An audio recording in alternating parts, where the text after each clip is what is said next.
This video explains how to track the login and logout activities of all users in the system. Navigate to Reporting in the application's main menu and then to Predefined Reports. The list with all categories of predefined reports will show up. Open the User Reports. You will be displayed with user-related reports, from which you should select Logins and Logouts. When any user logs in or out, the information is recorded and may be accessed on this page. Every login and logout activity list can be sorted by date and time. You can sort from oldest to newest or from newest to oldest. Further, you can search for the specific user by surname, name, or username.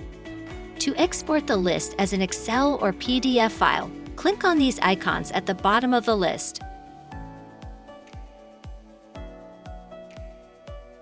Note that you can also download the sorted list, for example, only login and logout activities of the specific user.